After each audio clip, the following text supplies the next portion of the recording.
Hapon pala sila bumababa. Yun o, ang galing.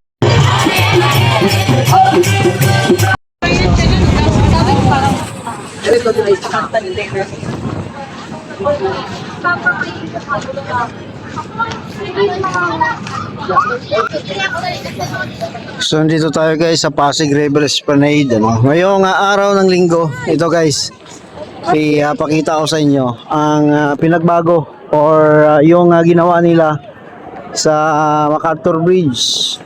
Tuloy-tuloy pa rin naman ang paglalagay nila ng ilaw. Ngayon kasi ay linggo, so walang gumagawa.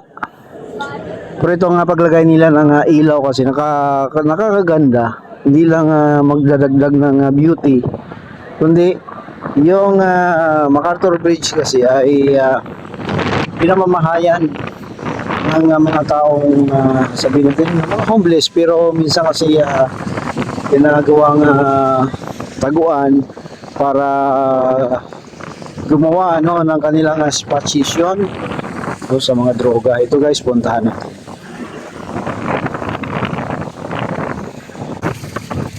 So update sa Pasig River, yan po medyo brown, actually palagi namang brown ang tubig sa ilog Pasig River. Pero ang kagandahan dito, walang masyadong basura. May nakita tayo mga ilan-ilan na styro, pero at least dito la dati na talagang halos puti na ang lumulutang-lutang dyan dahil na sobra ng basura. Pero ngayon ang napakain natin ay ang MacArthur Bridge. Dami na rin mamasyal sa lugar na ito. Pero kung ito ay may tindahan dito, mas maganda sana. So siguro sadyang hindi nilagyan dito.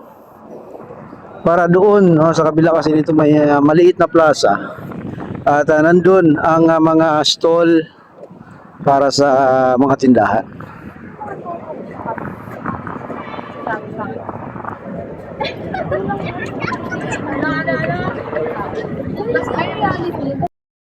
At siyempre nandito na tayo sa MacArthur Bridge. So yun yung ginagawa nilang ilaw guys. I don't know kung makita nyo. Maya lapitan natin ng mabuti. Pero ay dun sa dulo na yan kasi yan dyan nakatago o dyan nakatira dati ang mga homeless. Yan So walang taong gumagawa dahil nga linggo, day off nila ngayon. So ngayon tayo naman ay mag-ikot-ikot, At saka siyempre pakita ko yung mga ilaw na ginagawa nila. Yan So yan guys Yan. Yan Yan. So madikit-dikit siya na ilaw na lead. So pag natapos na yan, maganda yan Grabe yung mga wirings nila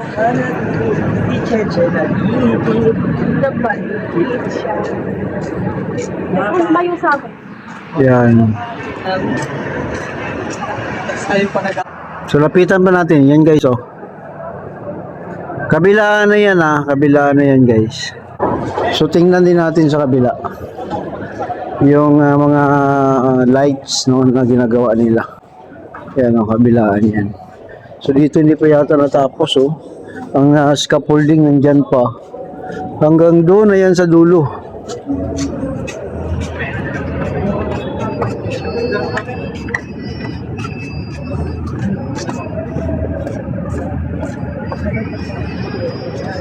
So diba?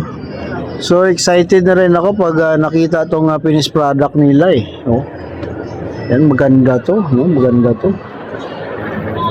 Kaya walang stall doon guys sa kabila dahil dyan dito. So pakita ko yung mga stall dito na ginagawa nila. At naka-install na, kulang na lang to siguro wirings, mga electrical wirings nila. Yan dito Yan Yan. So ito maganda to pag natapos ito, parang plaza-plaza, maliit na plaza to dito Yan. O diba ang ganda? Hindi, ito na yung papunta sa Quezon Bridge guys Yan yung Quezon Bridge. Pinapakita ko lang dito yung stall. Yan sila guys, oh. O di ba ang ganda? At siguro yung sa likodan na yan, baka ibang teritoryo na yan, ano? Iba na yung nagmamayari niyan. Pero so far, yun yung naka-install na ng mga stall dyan. So pag natapos yan, maganda. At syempre, yung tulay, footbridge na hindi natapos, panahon pa daw ito ng dating namuno dito sa atin, no? So, ang rason yan ay may nagsabi na budget daw ang problema niyan. No? Yung proyekto ng dating namumuno. Parang may narinig akong tagumbol. Yun, sa may Quezon Bridge, pero nakasakay sila eh, no? Parang kung hindi ako nagkamali, dala nila yung replika, no, ng Poong Nazareno. Yan, no? So, nandun sa taas, no? Hindi natin makakita. So, pinapakita ko lang ang Quezon Bridge, no? Dito. So, papunta na ito sa may Arroceros Forest Park, no?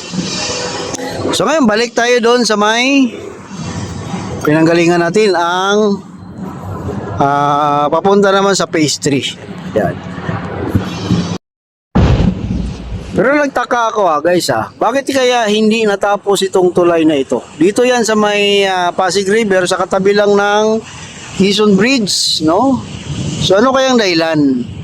So may nagsabi na sa dating namumuno ito, ang footbridge na ito, maganda sana to kasi makakatulong to sa ating mga vendors dyan sa kabila. Pero I don't know bakit hindi natuloy. So comment down below guys kung sinong may nakalam bakit hindi ito natuloy. Itong tulay na to ay sa dating namumuno sa ating bansa. Proyekto ng dating namumuno sa atin.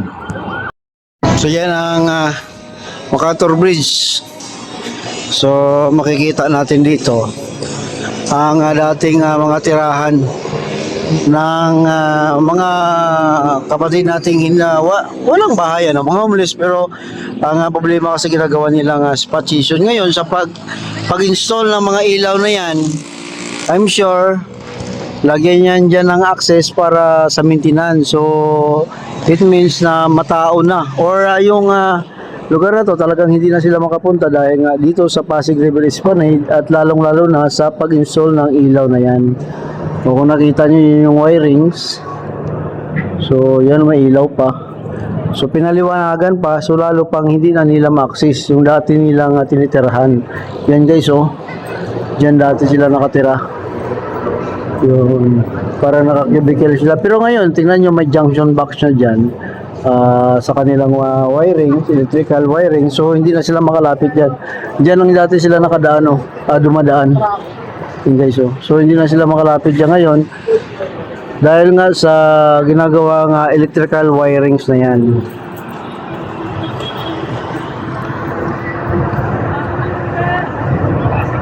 Yan, may nakita pa akong gamit nila na naiwan, hindi pa nakuha.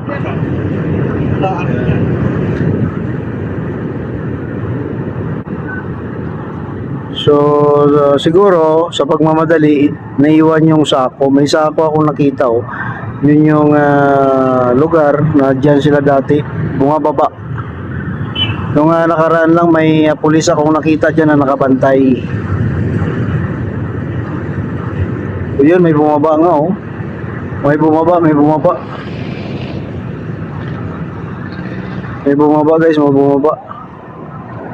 may bumaba. Yan, paano na yung ilaw dyan? Pwede na niya na masisira yung ilaw dyan, bumaba yung tao, yun, hindi ba? So may tao pa rin pala na nakatira. Nagtipon-tipon ng Hare Krishna, Hari-Hari, hindi ko alam ang nila, basta Hare Krishna, Hari-Hari lang sinasabi nila, paulit-ulit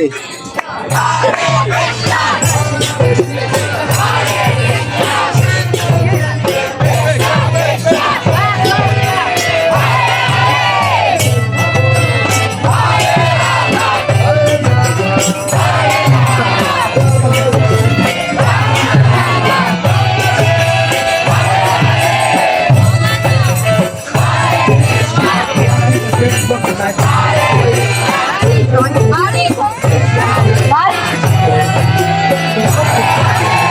nakita akong India eh. Alam ko India eh. Pero may nakita din ako, iba Pilipino eh. Siguro nag-extend lang o nag-expand lang ang kanilang religion dito sa Pilipinas. Oh!